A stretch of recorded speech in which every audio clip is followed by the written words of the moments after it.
6 questions. 6 knives plunged into the truth buried under the perfect facade of a peaceful departure. But no departure is peaceful when the hand of the hidden person still lurks somewhere between the pieces that have never fit, between the last breaths that no one has heard completely. Gene Hackman is gone, but these 6 questions are still waiting to be answered. Chapter 1. The Golden Boy Discussed. From the dazzling lights of red carpet premieres to the after-Oscar parties that lasted until dawn, Gene Hackman once had all the privileges of an A-list star. The man who twice held the prestigious golden statuette. The rare one who reached the pinnacle without compromising with any hidden forces. But behind that brilliant aura was a Gene Hackman who quietly closed the door, brushed aside all the glamorous invitations of Hollywood, rejected everything people called glory. From the late 1980s, when his career peaked with Mississippi Burning and Unforgiven, Gene Hackman began to distance himself from major events. Awards, titles, photos with colleagues over glasses of sparkling champagne, all became luxury items that Hackman no longer had any interest in. Hollywood has no loyalty, no conscience, just endless appetite for profit. That sharp statement was not just a rash remark but the culmination of what he had seen, had lived, had absorbed into every cell during decades of struggling between the flash bulbs and the calculations behind the scenes. Hackman was not born to be an idol.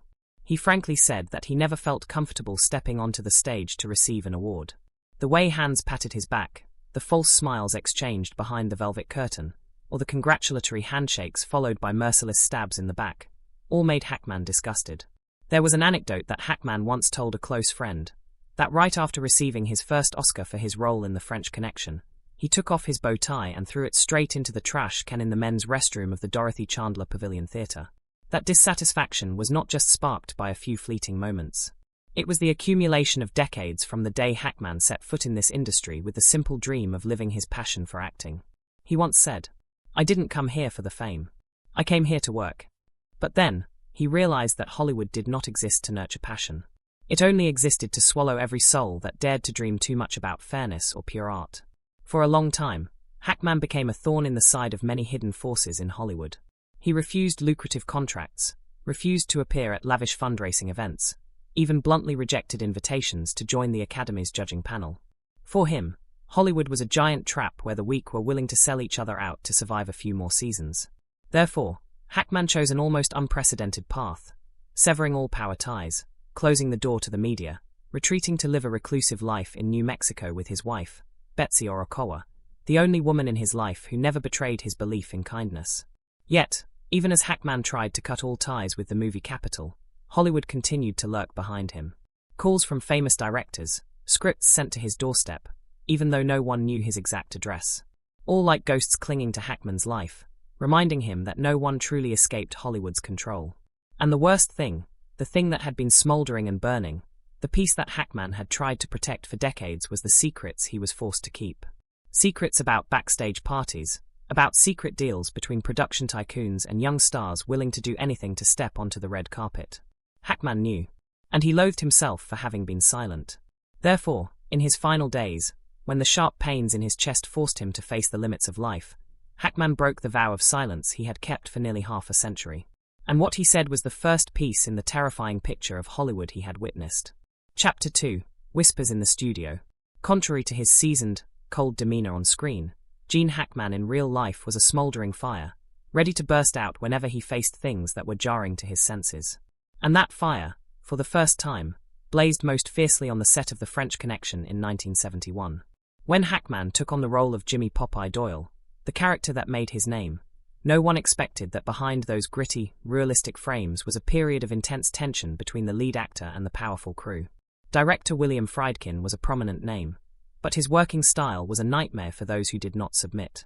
Friedkin was known for his brutal direction, willing to push actors to the extreme of their physical and mental limits to achieve realistic footage. But for Hackman, what he faced was not just the director's harshness, but an invisible force behind the cameras.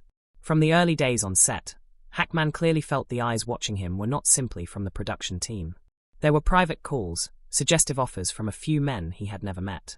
They did not mention acting, scripts, or any artistic elements. Instead, they set conditions in exchange for invisible support, something Hackman later called the dirty deals behind the curtains. During a late-night shoot, when the whole crew was exhausted, Hackman stepped backstage for some air. In the dark corner behind the studio, where the streetlights cast a dim, illusory light, he suddenly overheard a brief conversation between the producer and a stranger. The whispers were mixed with cigarette smoke, but enough for Hackman to understand. This role, the subsequent awards, and even his career path, all had been arranged in an order he did not know. "We need a new face, but controllable enough." The voice was so cold that Hackman had goosebumps. The pent-up anger erupted. The next morning, Hackman confronted Friedkin and the producer directly. But the only response he received was faint smiles and challenging eyes. That was the first moment Hackman realized. In this game, actors were not artists but pawns. And the footage he shot was not simply to serve the audience but also a tool for the schemes behind the scenes. From that moment, Hackman refused all private meetings with producers. Avoided closed parties where secret deals took place under the guise of friendly exchanges. He understood that if he stepped through those doors, the price to pay would not only be his career, but also his own soul. Few people knew that Hackman had been invited to star in at least 3 hit films of the 1970s, all of which later won Oscars. But he refused all of them. Simply because each script sent came with a list of non-artistic conditions, private dinners with powerful figures in the industry, undated contracts with vague terms about image promotion opportunities, and worst of all, requests that were never allowed to be written down. Requests that made Hackman so angry that he tore up the script as soon as he finished reading it. There was an internal rumor that Hackman never confirmed, but had been circulating for years in the film industry. Hackman had witnessed a secret deal to rig the Oscar results. A powerful producer had quietly exchanged with a media representative of the Academy, not about film quality, but about the media guarantee package after the awards night. From then on, Hackman never believed in Oscar campaigns again. For him, the golden statuette was not a reward for art but a trophy after handshakes in the dark. And when the whispers in the studio that year echoed every night, Hackman knew he no longer belonged. Chapter 3. The Oathbreaker's Confession. In the small room by the Santa Fe coast, where Gene Hackman spent his final years to avoid all the noise, the old phone rang late at night. On the other end of the line was a familiar voice, his close friend for decades, the only person Hackman still trusted enough to tell what he had buried since his youth. But this time, Hackman did not call to chat or tell old stories. He called to confess. Hackman's voice was hoarse, each word like a cut in the listener's ear. He began with a short, cold sentence, like the night wind blowing through the ajar window. "We sold our souls for fame, and I can't die with this weight on me." Outside, the New Mexico sky was thick black, but the real darkness was filling the room where Hackman sat. No lights, no usual whiskey on the table, only the dirty memories he had tried to bury for more than half a century now rising like a flood. Hackman recounted slowly, as if each word was a stone tied to his chest. He mentioned a night in 1974 in a mansion in Beverly Hills, where not only A-list stars gathered, but also powerful figures from the production, media, and political circles. It was not just a party. It was Hackman's first initiation into the inner circle, a group of veteran actors who had been canonized by Hollywood in the press but, behind the scenes, carried secrets that were never allowed to be spoken. The inner circle, according to Hackman, was not a secret society with elaborate rituals or blood oaths. It was a secret pact. Those who had seen too much, knew too much about the dark side of the movie capital. They were like survivors of a shipwreck, holding the secret of the disaster's cause but forced to remain silent if they wanted to keep their lives and careers. And the biggest secret that Hackman carried throughout his life, the thing that had eroded his soul every day, was the cover-up of the most heinous crime that Hollywood had committed, a child abuse ring involving famous filmmakers, talented actors, and those who manipulated awards and the media from behind the scenes. In 1975, Hackman and a few familiar faces, famous actors who had now left the limelight, were invited to a private party. They thought it was just an opportunity to connect with power, but what happened behind that door haunted Hackman for life. In a luxurious room behind a red velvet curtain was the scene of children, who had not yet understood what was happening, being used as tools of amusement for those who called themselves tycoons. Laughter, applause, and secret handshakes after each exchange, all were captured by Hackman's eyes, frozen in his heart like black ice. The next day, Hackman and a few fellow actors, who also did not expect to fall into earthly hell, were summoned to a closed room.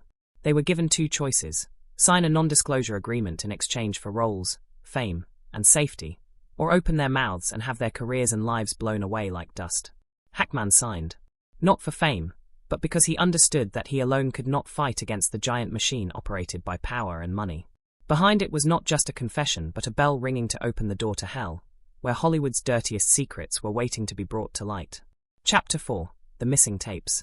The small wooden house in Santa Fe, where Gene Hackman spent his final years, quickly became the focus of attention after news of his passing spread. Not because the locals were too curious or because of tabloid reporters, but because of a group of people, those who never appeared in the light. They arrived there first. They did not bring flowers or memorial candles. What they needed were the tapes. Those tapes were once a legend in closed conversations among some veteran actors. Those who knew Hackman always knew he had a habit of recording, not to blackmail or use as a weapon against anyone, but simply to keep living evidence in case one day the truth had to be exposed. Hackman called them the lifeline tapes, the only lifeline between him and his conscience. According to an anonymous insider, from the late 1980s, Hackman began this secret habit. Calls from producers, negotiations for roles, veiled threats about young actors who refused to cooperate, and even conversations never recorded in official minutes between Hollywood tycoons. All were silently recorded by Hackman. Each tape was a piece, a slice from what Hackman called the ugliest mosaic of power I've ever seen. Those tapes did not just contain disjointed sounds. They were living evidence of a system that had operated for decades, where prestigious awards were not necessarily for talent, where faces suddenly disappeared from the screen just for daring to say no, and where young stars were forced to learn to be silent before they knew the alphabet. Hackman once told a friend, "If you could hear what I've heard, you'd never watch another Oscar night again." And now, with Hackman gone, those tapes have also disappeared. The Santa Fe police, after receiving a request from the family, conducted a thorough search of the entire house. Secret drawers, bookshelves with hidden compartments, even every floor tile was scanned. No tapes. No tape boxes. They had completely vanished. Hackman's family, especially his cousin, who lived next door for the last 10 years of his life, confirmed seeing the old tape boxes neatly arranged in a worn leather suitcase. Hackman never explained them, only instructed that if anything happened, they were not to be opened, but to contact a name, an old friend who never appeared in any public photo. But when the police opened the door to Hackman's storage room, the suitcase was gone. Not a trace. Not a note left behind. Someone had taken them. But who? The more terrifying question, did Hackman manage to copy those tapes? And if so, where are they? In the hands of a former colleague who stood on the same side? In the safe of a mysterious lawyer in New York? Or have they been sent straight to a newsroom, where reporters are sitting on a giant time bomb, just waiting for the right moment to detonate? Some insiders in Hollywood revealed that Hackman was not the only one aware of the existence of the tapes. Some directors, screenwriters, and even young actors who had been targeted in dark deals also knew. But no one dared to mention it, because they understood that just mentioning the missing tapes meant signing their own death warrant. As the lights dimmed on the deserted streets of Santa Fe, only questions hung in the darkness. What pieces of the truth did Hackman manage to leave behind? And who, or what force, holds the power to decide whether those secrets will ever see the light of day? In that darkness, Hollywood remained silent as if nothing had happened. But those who knew Hackman understood. The tapes were not lost. They were just hiding, waiting for a hand brave enough to unveil the truth. Chapter 5. The Exile's Curse. From the day he officially left his last film set, Gene Hackman chose a path that very few Hollywood icons dared to take. A path of exile, isolation, and utter solitude. Santa Fe, New Mexico, with its arid hills and red skies at sunset, became his final refuge. A modest wooden house, without high gates and walls, without guards, only the sound of wind cutting through the cracks, as if every sound here colluded with the absolute silence. Hackman tried to maintain it, but even there, Hollywood never really let him go. You can leave Hollywood, but Hollywood will never leave you alone. The statement Hackman once uttered during a private meeting with a few old friends in 2005 became a haunting curse. One of those present recalled that Hackman spoke with a quiet look, but deep inside was a smoldering fear, the fear of someone who had seen too much, knew too much, and carried too many secrets that were not allowed to exist. In the early years of living in New Mexico, Hackman still kept some sporadic contact with old friends, colleagues of the same era, those who stood on the same side to protect what they called artistic conscience. But gradually, everything closed. The phone no longer rang. Handwritten letters no longer had recipients. And Hackman, in a way, pushed himself into a state of complete isolation. He once joked with his cousin, "If I disappear one day, no one will know." But it was not just a casual remark, it was a premonition. This same cousin, after Hackman passed away, revealed strange signs over the years. Strange cars often parked far away in front of the house, sometimes running all night without anyone getting out. Strange calls in the middle of the night. Only the sound of soft breathing and then hanging up. Nameless addressless letters with only a few handwritten words. We see you. Hackman never officially admitted to being followed, but his cousin confirmed that he knew. He knew to the point that there were always 2 suitcases in the house, one with personal belongings and one with documents no one had ever seen. Hackman lived like an exile in his own home, always ready to leave everything behind and disappear if necessary. Why? Because of what he knew and what he kept. Throughout his final years, Hackman refused all invitations to return. No honorary Oscars, no Lifetime Achievement Awards, no participation in any commemorative event. Partly because he truly loathed the hypocrisy of Hollywood, but mostly because he knew just by stepping out of the safe door in Santa Fe, the old hands would not hesitate to reach out, choking his last breaths. Some said Hackman was paranoid, but those who sat with him in that wooden house, who heard the disjointed stories about the night parties in Beverly Hills, about the deals behind closed doors, about the young stars who never had the chance to shine, they knew Hackman was not delusional. He was just the last of the very few who lived long enough to tell the tale. Only no one knew if those stories had left Hackman's lips in time, or had followed him to the bottom of the abyss of eternal silence. Chapter 6. The Final Nail in the Coffin. Gene Hackman's final days did not pass in peace like the scenes of an aging legend enjoying his sunset years. On the contrary, they were days of suffocating tension, as if every last breath was being choked, every faint ray of the new day was covered by the darkness of memories he could not erase. About 3 weeks before Hackman passed away, his cousin noticed an unusual change. Hackman, who had long cut off most contact with Hollywood, was constantly making phone calls, not to his younger colleagues, not to the reporters who had once sought him out, but to a few old faces. Those who belonged to a secret circle of silence that Hackman had broken the agreement of years ago. They were once allies. Now, most had disappeared, not from memory, but from life. And more frighteningly, all had passed away in bizarre circumstances. Car accidents in the middle of the night, slipping and falling down the stairs in their own homes, or even sudden deaths in luxurious Beverly Hills mansions. Deaths that seemed accidental. But Hackman never believed in accidents in the world of those who had sold their souls for glory. "I have no one left to talk to," Hackman once mumbled as he stood by the office window, his hand shaking as he gripped the old landline phone. The calls went unanswered. The voicemails were never returned. The familiar voices had been silenced forever. In Hackman's desk drawer, after he passed away, a series of scattered notes were found, written in scribbled handwriting, without beginning or end, like hastily assembled pieces of an incomplete puzzle.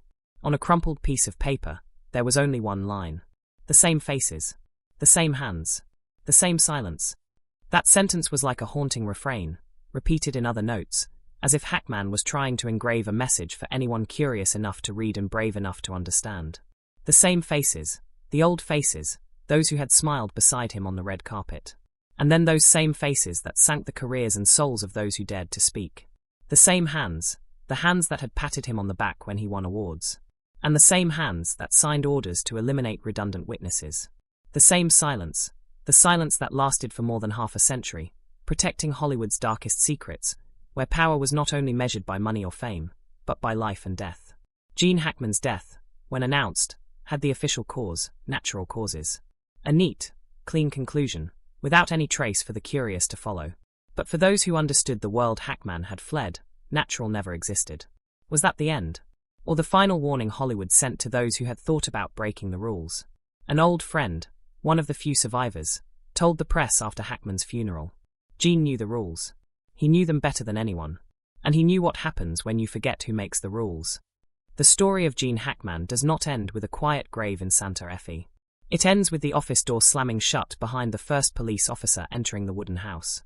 With the silent landline phone by the window. With the last piece of paper found under the drawer. "I was never meant to leave alive." Gene Hackman closed his eyes, but his final words echoed on, not a farewell melody, but a scream, tearing apart the glittering mask Hollywood used to conceal a decaying conscience. That secret, who dared to hear it? That utterance was not just from a man about to leave this world, but the voice of a tormented conscience. He had lived a glorious life, yet one filled with regrets and remorse. He had dedicated his life to art, but also paid the price with wounds and losses. In his final moment, he could no longer remain silent. He had to speak the truth, even if that truth could shake an entire world. Those left behind, would they dare to face that truth? Would they dare to hear those words to the end? Or would they choose to plug their ears, close their eyes, and continue living in illusions and lies. Gene Hackman had departed, but his words remained. A warning, a challenge, and the answer, perhaps, would determine the fate of an entire industry.